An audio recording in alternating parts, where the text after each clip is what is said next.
여러분, 오늘 빨간 카네이션 혹은 하얀색 카네이션을 달고 계신 줄로 알고 있습니다. 또 앞에 늘 우리 조건사님이 하시지만은 더 아름답게 카네이션을 중심으로 꽃꽂이가 단장이 되어 있습니다. 여러분, 카네이션의 유래에 대해서는 아마 잘 알고 계시리라고 생각합니다. 그러나 혹시 왜 하필 카네이션 꽃을 달까? 장미도 이쁜데, 이런 생각을 하시는 분이 있을지 몰랐어. 우리 젊은이들을 위해서 그 유래에 관해서 한번 말씀을 드릴까 합니다. 미국에 사는 오래전에 안나라는 여인이 있었습니다. 그 여인이 돌아가신 어머니를 생각하면서 너무 어머니가 그리워서 그 어머니 묻혀 있는 무덤을 찾아가게 되었습니다. 그런데 그 어머니가 살아 계실 때에 카네이션 꽃을 아주 좋아하셨어요. 그래서 그 어머니 무덤에 찾아가면서 하얀색 카네이션을 이제 하나름 가지고 갔습니다. 그리고 그 무덤에 이제 놓고 온 것이 효시가 되어서 지금까지 카네이션 꽃이 어머니 날을 대표하는 꽃으로 전해지고 있다고 합니다. 그래서 그 안나라는 여인의 이러한 꽃을 갖다 놓는 효행이 점점 주위에 알려지면서요, 다른 사람들도 나도 그렇게 하면 좋겠다 하는 이러한 일들이 점점 퍼져나가면서 1914년 미국이 그러면 5월 둘째 주일을 아예 그냥 어머니 날 Mother's Day로 정하자 해서 미국이 국가 기념일로 지정을 했어요. 뭐 지금이나 옛날이나 미국이 참 힘있는 나라 아닙니까? 문화를 수출하고 학문을 수출하는 그런 큰 나라니까 그 영향으로 점점점 세계에 퍼져가지고 어머니 날이 이제 지정이 되면서 한국은요 1925년에 이제 한국이 그때부터 이제 어머니 날을 한국에도 이렇게 점점점 기념하기를 시작했다고 합니다. 그러다가 1973년에요 그 어머니도 존경을 받아야 되지만은 아버지도 소외되면 안 되지 않느냐. 자식을 낳고 기르는데 아버지도 한 몫을 어머니와 같이 했으니까 어머니 날을 아버지까지 합쳐서 어버이 날로 하면 어떻겠는가 하는 여론이 일다가, 그래서 1973년 한국에서는요 어버이 날로 이름을 바꿔가지고 지금까지 5월 8일은 한국은 5월 8일이래. 미국은 5월 둘째 주일. 그래서 지금까지 지켜지고 있는 것이 유래라고 합니다. 그래서 그 후에 덧붙여진 것이, 그럼 돌아가신 어머니는 하얀색 카네이션을 달고 어머니가 살아계신 분들은 빨간색 카네이션을 달자, 뭐 그런 얘기들이 있고요. 저는 우리 어머니는 돌아가셨고 우리 아버지는 살아계시니까 빨간 꽃 하나 흰 꽃 하나 섞어서 오늘 제가 달았습니다. 중요한 것은요, 부모님을 공경하는 것, 어머니와 아버지를 참 공경하는 그 마음, 그러한 삶, 그런 사람이 되는 게 중요하다 이렇게 생각을 합니다. 그리고 사실 뭐 어머니 날, 어버이 날 그런 어떤 단어 낱말에 얽매이지 말고 우리가 그 어머니 세대, 아버지 세대의 그 윗 어른들을 공경하는 거, 그러면 할아버지 할머니는 예외냐? 그건 아니잖아요. 그래서 할아버지 할머니까지 아버지 어머니를 포함해서 우리에게 참 은혜를 베풀어 준 많은 선배들을 공경하는 것, 존경하는 그러한 폭넓은 의미에서 이 어머니날, 어버이날이 지켜질 때에 어머니를 비롯한 모든 어른들이 참 행복한 그러한 날이 되지 않겠는가 이렇게 생각합니다.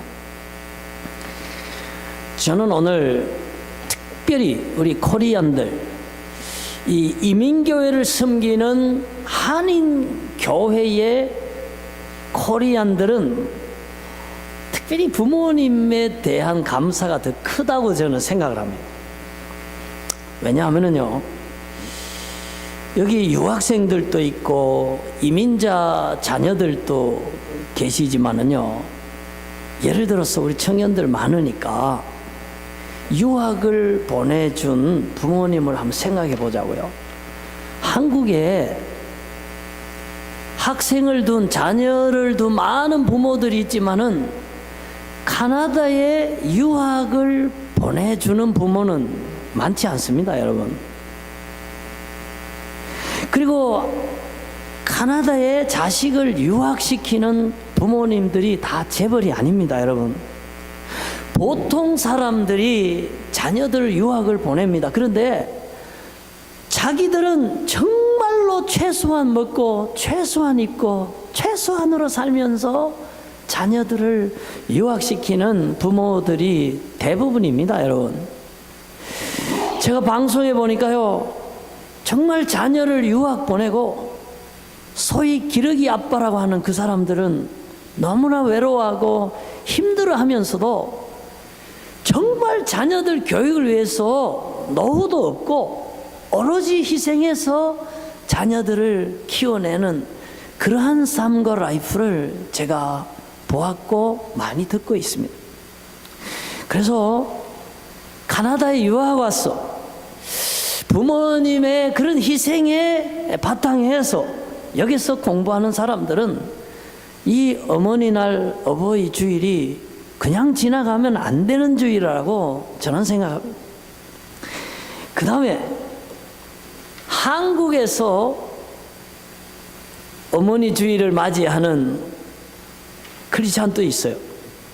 그러나 이민자로서, 이민자의 자녀로서 이민교회에서 어머니날, 어머니 주일 혹은 어버이 주일을 지키는 사람들하고는 좀 더 또 차이가 있다고 생각합니다. 왜 그런가? 우리 부모가 카나다에 이민을 왔어. 그래서 내가 여기에서 자라고 살게 됐다면은 그 사람들은 한국에 있는 부모님들보다도 나를 여기에 이민 데리고 와준 그 부모님에 대해서 더 큰 감사가 필요합니다. 왜 그렇습니까? 남의 땅에 여기에 들어온 사람들이요, 자기 잘 살려고 들어온 사람은요 20%도 안 돼요. 카나다에 온 사람들, 이민 온 사람들 10사람을 자꾸 물어보면은 8명, 9명은 다 자녀를 위해서 왔다 그래요. 자녀 교육을 위해서 이민을 결심했다고 하는 사람이 80%가 넘습니다.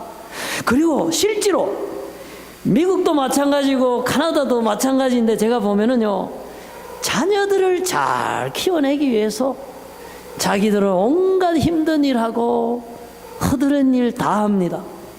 그리고 참 미국의 이 서양 문화에 익숙지 않고 말도 부족한데도 불구하고 직장 생활하고 여기서 비즈니스 하는 게 쉽지 않지 않습니까? 그럼에도 불구하고 자녀들을 잘 길러냈습니다, 여러분. 여기요, 이민 1세대는 다 자영업에 종사하고 컨비니언스나 가게를 하지만은 이민 2세들은요 그 부모들의 희생을 딛고 일어나서 좋은 대학 나오고 여기서 전문적인 기술을 갖고 변호사라든지 의사를 하든지 뭘 하든지 보면은 어디에 들어가서 전문직에 다 종사하고 부모보다 훨씬 나은 삶을 살아가고 있습니다, 여러분. 그렇기 때문에 이민자의 후손들은요 더더욱이 어머니 날이 의미가 있습니다. 여러분도 이제 청년이 되고, 여러분도 이제 가정을 이루고, 여러분도 이제 성년이 됐으니까 한번 생각해 보세요. 그 나이에 저기 뭐 체코나 루마니아나 이런 데 가서 그 나라 사람들 속에서 살면서 그 사람들 말을 새로 배우면서 거기서 여러분이 자녀를 키운다고 생각해 보세요.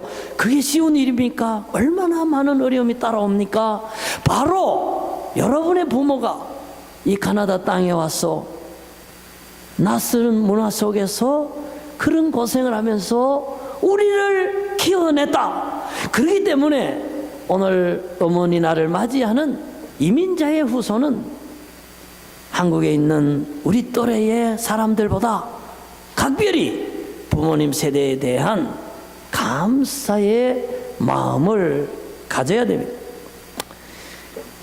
그게 마땅한데 저도요, 어릴 때에는 그런 생각을 갖지를 못했어요. 왜 우리 부모는 많이 다른 아버지보다 배우지 못했을까? 왜 우리 부모는 다른 아무개 아이들처럼 그렇게 많은 부를 가지고 잘 살게 해주지 못하실까? 그런 감사보다는 저 불만이 많았어요.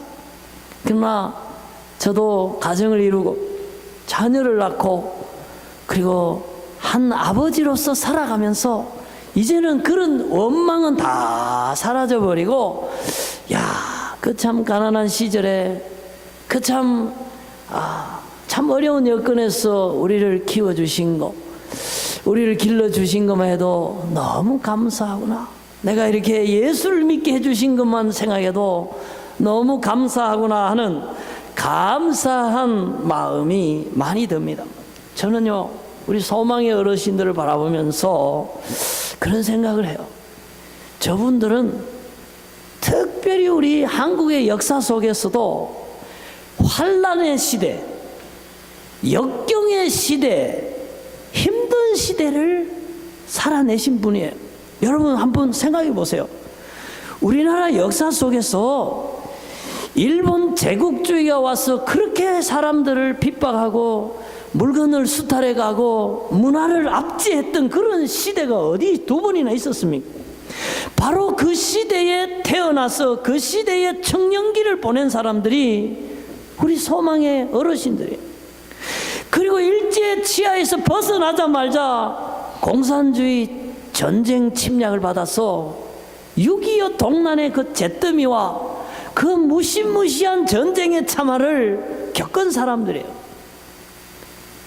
미국 사람들이 그 마다리 포대기에 밀가루를 담아서 그 별 찍힌, 악수하는 손 찍힌 그 그림을 한국에 나눠주던 구제 물품을 받아야 했던 그 시대가 우리 소망의 어르신들이 젊으실 때에 살아내야 했던, 결혼하고 아이들을 키워내야 했던 그 어려운 시절이었어요. 이분들이 그 시대를 이기고 산업화를 이루고 오늘날 소위 386 세대를 길러냈기 때문에 대한민국이 그걸 토대로 해서 정보사회, 정말 기술사회로 선진국 대열에 진입하는 이러한 결과가 있었다는 것을 우리는 잊으면 안 됩니다. 그래서 저는 소망의 어르신들을 바라보면서 우리 대한민국의 역사에 있어서 가장 어려운 시기, 힘든 시기를 이겨내고 오늘의 대한민국의 많은 사람들이 번영을 누릴 수 있는 토대를, 기초를 깐 사람들이다. 그러므로 우리가 그런 사람을 잊으면 안 됩니다. 그 세대에 대한 감사를 가지고 있어야 사람인 것입니다. 저는 이 어머니 날 혹은 어버이 주일이요, 신앙적으로도 큰 의미가 있는 날이라고 생각합니다. 그리고 성경적으로도 중요한 그러한 가르침이 있다고 생각합니다. 여러분, 오늘 또 우리가 성경을 읽었습니다마는 잠언 23장 6절에 뭐라고 되어 있습니까? 아버지를 잘 청종하라. 청종하라는 말은 사실 잘 요즘 쓰이지 않습니다. 그러나 막 굳이 설명을 하면 아버지 말씀을 잘 들으라 이 말인데, 단순히 뭐 listen to your father 뭐 그런 뜻이 아니라 그 아버지가 원하는 거, 아버지가 기도하는 거, 아버지가 살아가는 거, 아버지가 가르쳐주는 그런 부모 세대의 교훈들을 새겨듣고 잘 순종하고 그렇게 바르게 잘 살아라 하는 의미가 있고요. 또 하나는 늙은 어미를 경히 여기지 말라. 그거는 이제 그 시대에 사회보장이 없는 시대예요. 그리고 아버지가 먼저 돌아가시고 혼자 남은 어머니는 생존이, 자녀들이 돌보지 않으면 생존이 어려운 시대예요. 그렇기 때문에 자녀들이요, 혼자 남은 과부된 늙은 어머니를 경시 여긴다는 것은 살아갈 수 없게 만드는 거예요. 그래서 그런 의미에서, 포괄적인 의미에서, 그래서 부모를 공경하는 마음을 가지고, 부모에게 감사하는 마음을 가지고, 그리고 부모의 쓸 것을 공급하고 그들의 삶을 끝까지 인간답게 품위 있게 행복하게 살아갈 수 있도록 자녀들이 배려해야 된다는 의미가 있고요. 잠언지에서 전체를 통한 교훈은 어머니의 신앙, 아버지의 신앙, 어머니 아버지가 물려준 그런 인격적인 가치관들을 자자손손 자녀 세대들이 잘 따라가야 된다 하는 깊은 교훈을 담고 있습니다. 그래서 성경은 뭐라고 말합니까? 내 부모를 공경하라. 부모를 공경하라. 그리고 하나님께서 인간들이 꼭 지켜야 할 10가지 계명을 돌판에 새겨주셨습니다. 퀴즈 하나 내겠습니다. 제 5계명은 무엇입니까? 오늘은 어버이 주일입니다. 5계명 제 5는 내 부모를 공경하라. 할렐루야. 한번 따라 합시다. 내 부모를 공경하라. 그러니까 부모를 공경하라는 것은 하나님의 말씀이에요. 공경하면 참 좋습니다. 공경하세요. 이게 아니고 공경하라는 뭐예요? 국어법으로 말하면 명령형이에요. 명령형이라는 것은 반드시 지켜야 된다는 거예요. 명령을 누가 하느냐에 따라 다르죠. 내 아래 사람이 내게 그러면 그건 말빨이 안 씁니다. 그러나 천지를 지으시고 사람을 지으시고 우리를 구원하시고 우리를 심판하시 영원한 하나님 나라의 왕이신, 왕중의 왕이요 만군의 주이신 하나님께서 사람들에게 주신 계명 가운데 한복판에 있는 5계명이 부모를 공경하라 하는 것이기 때문에 하나님 믿는 사람들은요, 그 어머니한테 잘해 드려야 됩니다. 아멘. 아버님한테 잘해 드려야 됩니다. 아멘. 그래서 부모 공경을 잘하는 것이 예수 잘 믿는 거예요. 부모를 공경하는 사람이 진짜 신앙 있는 크리스찬입니다. 제가 조금 후에 그것과 관련된 얘기를 제가 하기로 하고요. 좀 조금 우리 각도를 달리해서 사회학적으로, 교육학적으로, 그리고 역사적으로 부모 세대를 공경하는 것, 윗 제네레이션을 공경하는 것이 어떤 의미가 있는가 하는 것을 제가 하나 말씀을 드리겠습니다. BC 7세기에서 한 4세기 그 사이를 중국에서는 춘추 전국시대라고 얘기를 합니다. 뭐 아주 오래된 얘기죠. 그때에 공자의 제자들이 적었다고 전해지는 책이 한 권 있어요. 그 책 이름이 뭐냐면은 효경이에요. 효경. 그러니까 우리가 책 중에서도요, 아주 이 훌륭한 책들은 경이라고 그러잖아요. 우리도 이게 성경이라고 그러잖아요. 그래서 효경은 이제 중국이나 중국의 그 한자 문화권에 있는 한국을 포함해서 여러 나라들에게 반드시 읽어야 되고요, 그리고 공부해야 되고 지켜야 되는 책이었어요. 그래서 그 효자는 우리 청년들 위해서 설명을 하면 그런 거예요. 부모를 공경하는, 부모를 사랑하는 이러한 의미를 그 효자 안에 담을 수가 있는데요. 그래서 부모를 공경하고 어른을 공경해야 되는 그 내용을 적은 책이 효경인데 지금도 전해지고 있어요. 그 책이. 그 책에 그런 말이 나와요.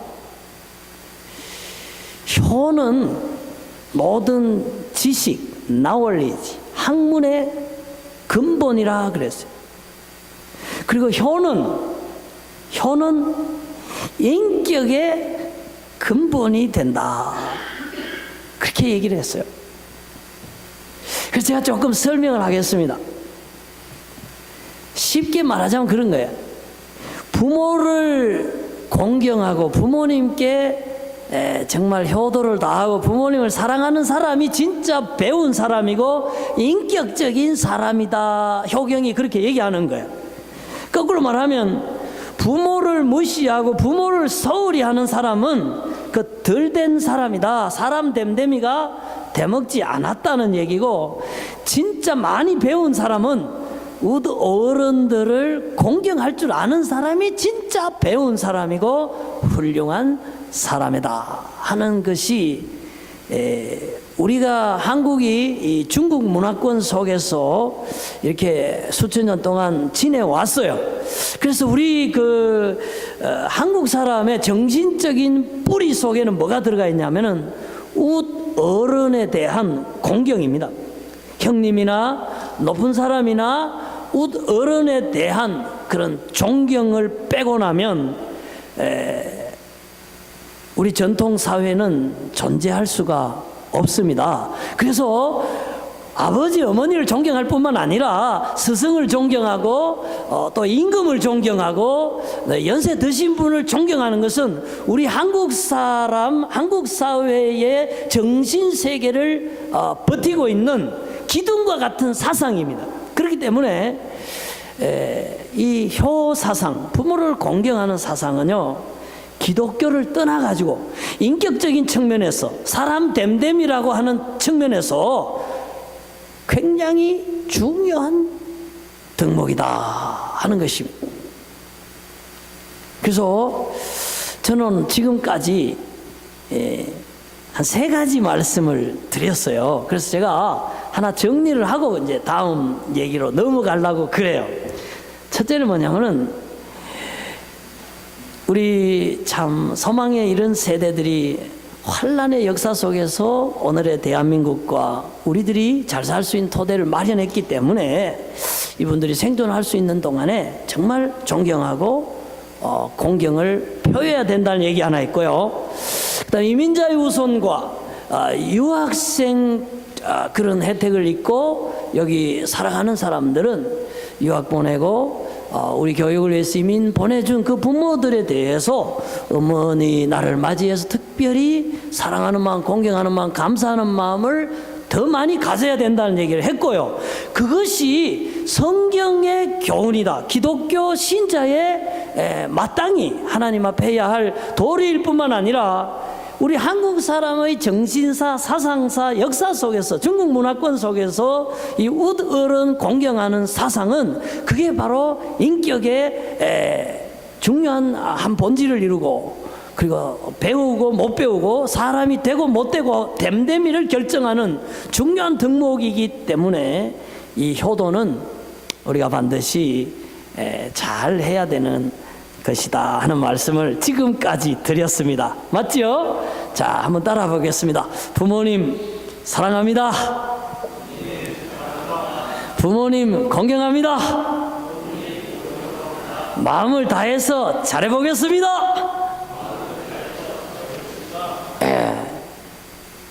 그래서 제가 노래 하나 가져왔거든요. 그냥 아버지 사랑합니다. 어머니 감사합니다. 부모님 공경합니다. 내 마음 어디서 많이 들어본 것 같은데, 맞아요. 원래 있는 노래인데 제가 가사만 약간 바꿔봤습니다. 그래서 여러분, 성경대로 오래된 전통의 가르침대로 부모님 사랑하시고 감사하시고 공경하셔서 된 사람이 되고 정말 믿음 있는 사람이 되고 하나님의 마음을 기쁘시게 하는 그런 효자들, 또 행복한 가정 다 되시기를 주님 이름으로 축복합니다. 아멘. 아멘.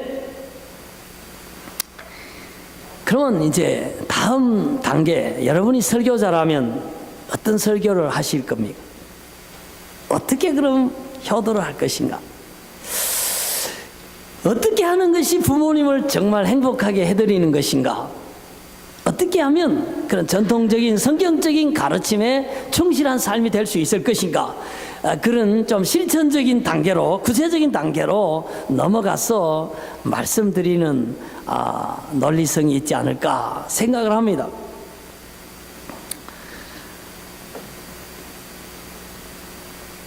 노년의 특징에 대해서 이렇게 표현한 걸 제가 봤어요. 노년이 되면 아프다. 노년이 되면 외롭다. 노년이 되면 두렵다.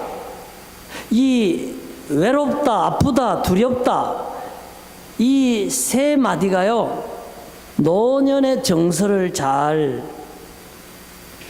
나타내주는 말이라 그래요.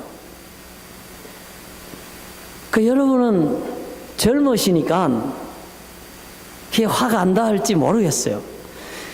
어떻게 소망의 어르신들은 제 얘기를 듣고 공감을 하시죠? 외로워요. 왜냐하면 친구들이 하나둘 세상을 떠나니까요. 외로워요. 우리 아버지 고향에 가니까 아버지 친구들이 한 명도 없어요. 다 돌아가셨어요. 안 돌아가셔도 외로워요. 결혼해서 자녀들 떠나요. 자꾸 떠나요. 외로워. 세월이 갈수록 외로워지는 거예요. 아파요. 우리 소망의 어르신 아무나 자꾸 물어봐요. 안 아픈 데 있는가? 다 아파요, 여러분. 아파요. 눈도 어둡고 귀도 어둡고. 어제도 막 식당에 갔는데 누가 전화를 하는데 막 큰 소리를 해요. 누군가 싶어 보니까요, 어떤 연세 많은 사람이 그냥 자기 귀가 안 들리니까 큰 소리로 막 전화로 얘기하는 거예요. 근데 젊은 사람들 그렇게 얘기 안 하잖아요. 이래도 다 들리잖아요, 여러분. 아파요. 두려워요. 뭐가 두려울까요, 여러분? 죽음이 두려운 거예요. 늙는 것이 두려운 거예요. 아이고, 뭐 우리는 예수 믿는 사람인데 그 믿음 없는 사람들 얘기지. 그렇게 센 척 하지 마세요. 한 번도 죽어본 사람 여기 없어요, 여러분. 제가 철학과 공부할 때에 어떤 교수가 이런 얘기했어요. 사람에게 두 가지 확실한 사실이 있는데, 하나는 내가 살아있다는 것이고 또 하나의 사실은 내가 죽는다는 사실이다. 이러고 딱 시작하는데 뭔가 대단한 것 같더라고요. 가만 생각해 보니까 그건 확실해요. 살아있는 것도 확실하고 뭐 죽는 것도 확실한 것 같아요. 근데요, 안 죽어봤기 때문에 죽음이라는 게 마치 존재가 없어지는 것 같은, 소멸하는 것 같은, 내가 지상에서 누리던 모든 삶을 놓아야 되는 이러한 상황이기 때문에, 아무도 안 경험했기 때문에 두려운 거예요. 그게 오늘 밤에 임할 수도 있고 금년에 임할 수도 있기 때문에 두려운 거예요. 그렇기 때문에요, 연세가 들수록 천국이 필요하고 구원이 필요하고요, 하나님 나라의 영생과 그런 영화에 대한 확신이 필요한 거예요. 그래서 그것이 노년의 특징이라고 그랬어요. 그래서 우리가 어떻게 효도할 것인가, 우리가 어떻게 부모님을 공경할 것인가, 그것이 오늘 우리 지금 두 번째 토픽의 중요한 문제라면은 바로 그 점을 짚어야 됩니다. 제가 그래서 효경을 자세히 다시 살펴봤어요. 효경에 있어서 원론적인 말고 강론에 들어가서 부모님을 도대체 어떻게 옛날 사람들, 중국 사람들은 수천 년 동안 어떻게 부모를 공경하라고 실제적으로 얘기했나? 제가 다 뒤져보니까 이런 말이 나와요. 부모에게 효한다는 것은 부모님이 잡수고 싶은 음식이 있을 때 맛있는 음식을 해드리는 것. 부모님이 입고 싶은 옷이 있을 때에 따뜻한 옷을 지어 드리는 것. 부모님이 외로워할 때에 위로의 말을 건너는 것. 그리고 부모님이 돌아가셨을 때는 진심으로 애도하는 것. 이게 바로 자식으로서 부모에게 할 수 있는 효다, 이렇게 얘기를 하고 있어요. 그래서 가만히 제가 생각을 해보니까요, 그게 의미가 있어요. 봐요. 음식을 제공한다, 옷을 제공한다는 것은 물질적인 필요를 채워주는 거고요. 외로울 때에 위로의 말을 건넨다는 것은 정서적으로 힘들고 그렇게 힘들 때에 그거를 이제 또 채워주는 것이잖아요. 그래서 정신적인 효도도 있고 물질적인 효도도 있는데 그런 양면성을 같이 채워주는 게 효도다 하는 것을 효경에서 배우게 됩니다. 그래서 저는 실천 방안으로 두 가지 성경의 사상과 효경의 사상을 기초로 해서 두 가지 실천 방안을 얘기를 하고 싶습니다. 하나는요, 외로우시기 때문에 말친구가 필요하기 때문에요, 우리가요 인사를 잘해야 돼요. 그리고 말벗이 되어드려야 됩니다. 왜? 외로우니까요. 왜? 말 걸어줄 사람이 필요하니까요. 왜? 아프니까요. 두려우니까요. 누군가가 위로해주고, 누군가가 확신을, 소망을 불어넣어주고, 누군가가 그거 격려해주는 그것이 힘이 되기 때문에 노년에게는 젊은 사람들이 먼저 찾아가서 인사를 건네고 그들의 기쁨을 들어주고 그들의 아픔을 만져주는 이러한 대화가 필요하다는 것입니다. 우리 세대는 어떤 세대냐면요, 낀 세대예요. 낀 세대. 그런 말 들어보셨죠? 우리는 뭐 어른도 아니고 아이도 아니고 중간에 딱 끼 가지고 있어요. 낀 세대라고 해요. 그리고요, 우리는요, 어떤 의미에서 우리 어릴 때 잘할 때는요, 모르는 사람이라도 어른들 지나가면 인사했어요. 동네에서 안녕하세요, 안녕하세요 인사했어요. 그리고 인사 안 하면요, 어른들이 지나가면서 저 아주 못 배운 놈이라고, 쌍놈이라고 그랬어요. 그리고 누가요 인사 잘하고 그러면은 막 어른들이 아이고 누집 아들 참 인사성 밝고 참 어른 공경 잘하고 착한 아들, 막 그렇게 칭찬했거든요. 그렇게 우리 자랐어요. 그래서 지금도 어른들한테 우리는 인사를 해요. 근데 우리 아래 것들은 우리한테 인사 안 하잖아요. 내가 거짓말 했나요? 인사 안 해요. 우리 교회도 마찬가지잖아요. 내가 찾아가서 하이 인사하지 청년들이 내 찾아와서 인사하는 사람 한 사람도 없어요. 그래서 우리는 낀 세대에 낀. 우리는 할 거 다 하고 우리는 못 찾아 먹어요. 상관은 없어요, 여러분. 나 찾아 먹자고 하는 얘기 아니에요. 근데 그렇게 하는 게 성경의 가르침이고 그렇게 하는 게 내 자신을 수양하는 거고, 수천 년 내려온 한국 사람의 전통과 그 정신 사상을 깔고 있는 그 교훈에 내가 진입하는 거예요. 그래서요, 여러분, 길 가다 마주치면서 인사만 해도 그거 잘하는 사람이에요. 요즘은 마주쳐도 어른한테 인사 안 하는 사람 많으니까. 그러나 더 훌륭한 건 뭐냐 하면요, 어르신들을 찾아가서 인사드리고 악수 한번 하면서 안녕하십니까, 어디 편찮으신 데는 없습니까? 뭐 오늘 옷이 참 젊어 보이시네요. 뭐 이렇게 격려하면은 한 100점 플러스 또 100점이에요. 그러면요, 어르신들이 너무 좋은 거예요. 너무 좋은 거예요. 돈 드는 것도 아니고요. 왜? 여러분이요, 배부른 사람은요, 음식을 갖다 줘도요, 별로 맛있지도 않고 고맙지도 않아요. 그런데요, 며칠 굶었어요. 근데 먹을 게 없어요. 근데 누가 빵 하나라도 가져와서 대접을 하면 너무 고맙잖아요. 너무 맛있잖아요. 똥 마찬가지예요. 외로운 데다가, 아픈 데다가, 죽음이 두려운데 젊은 사람들이 와서 소망을 주고 따뜻히 인사해주고 격려해주고 힘내시라 그러고 고맙다 그러면요, 그날은 힘이 나는 거예요. 그 젊은 사람이 얼마나 사랑스럽겠어요.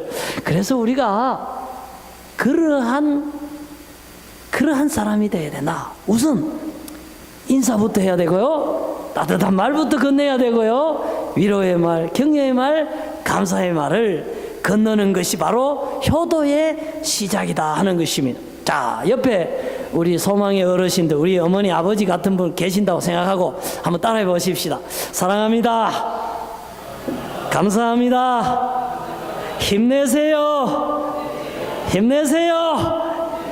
네, 그렇게 여러분 그 찾아가셔서 인사하시고요. 그래서 갈릴리 교회에 예를 들어서 소망의 어르신이나 연세 드신 분들이 찾아왔을 때에 나 모르는 청년인데 젊은 사람인데 와서 안녕하십니까, 건강 어떠십니까, 식사는 잘 하십니까, 이렇게 안부를 물어주면 얼마나 이 교회가 참 위로가 되겠습니까? 그래서 갈릴리 장로교회는 어른들이 오셨을 때 행복한 교회, 또 정말 어른들이 가고 싶은 교회, 그리고 갈릴리 장로교회에 소속됐다는 것이 자랑스러운 교회가 될 수 있도록 여러분 효도 잘 하시고 어른들 찾아서 인사하시고 여러분도 존경받는 그런 성도 되시기를 주님 이름으로 부탁합니다.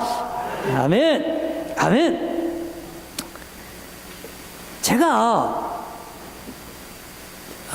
얼마 전에요, 그러니까 한 1년 전에, 그렇게 오래된 일이 아니에요, 순두부 파는 식당에 갔어요. 요즘은 또 두부가 또 몸에 좋다 그래서 순두부 파는 식당에 가서 이제 저는 김치 순두부 보통을 좋아합니다. 그래서 시켰어요.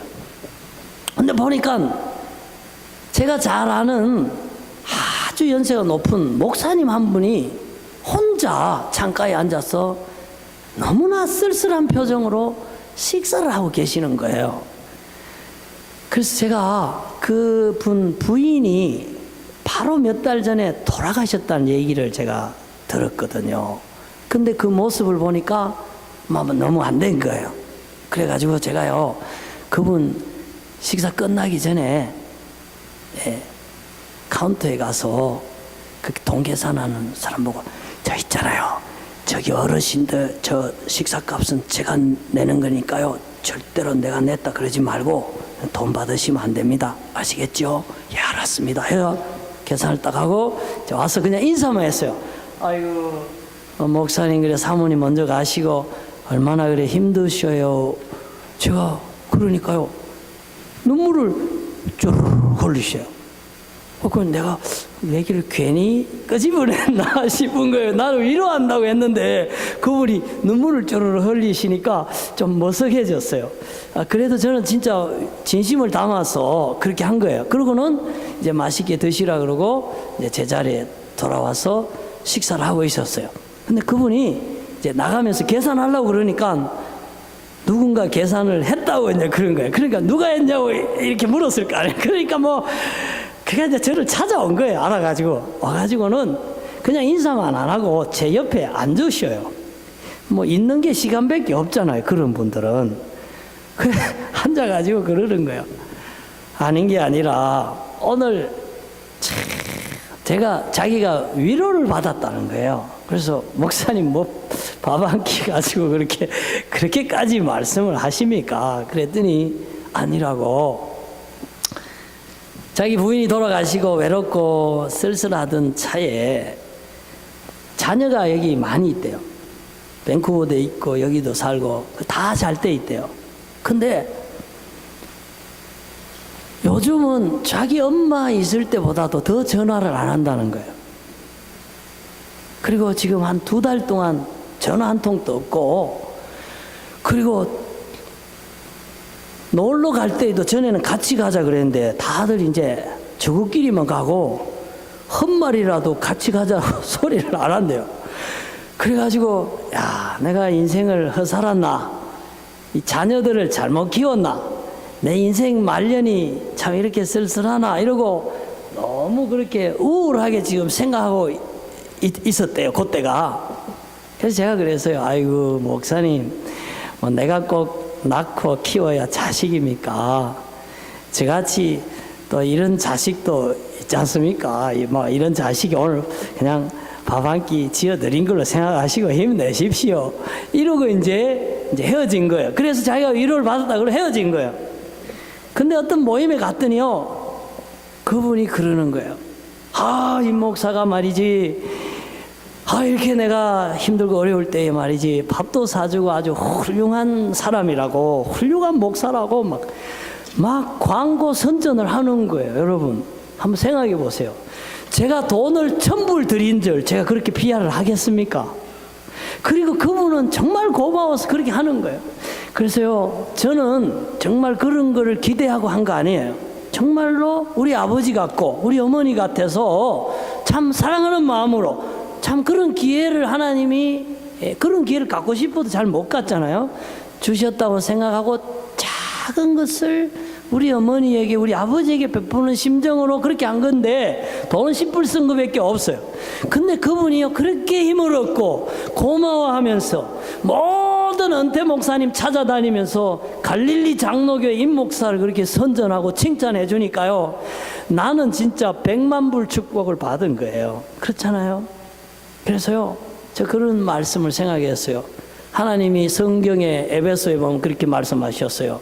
내 부모를 공경하라. 이는 약속 있는 첫 계명이니 네가 땅에서 잘되고 장수하리라 그랬거든요. 그래서 저는 우리가 부모님에게 마음을 다해서 진정성을 가지고 감사하고 사랑하고 공경하면 바로 그런 부모들이 고마워하고 그 부모들이 우리를 칭찬하고 부모들이 우리를 위해서 기도하고 축복하는, 이것이 바로 잘 되는 거고 이것이 바로 행복한 것이라고 생각합니다. 여러분 힘이 있을 때에, 여러분 살아있을 때에, 또 건강하실 때에 부모님 잘 공경하시고요, 또 웃 어른들 선배들 잘 공경하시는 여러분 되시기를 바랍니다. 아멘. 제가 글을 읽다가 참 마음에 이렇게 공감이 되는 글이 있었어요.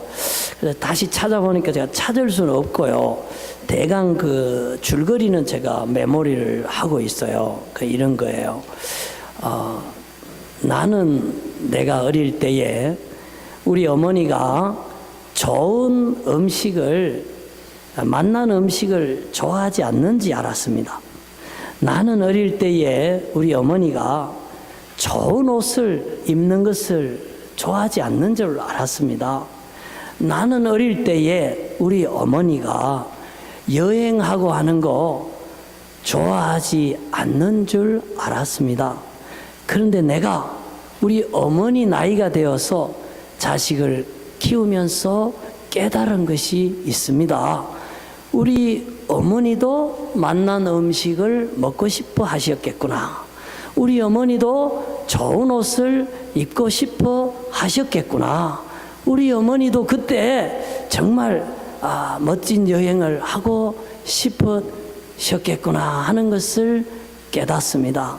그런데 정말 슬픈 것은 그 어머니가 내 곁에 계시지 않는다는 사실입니다. 기도하겠습니다.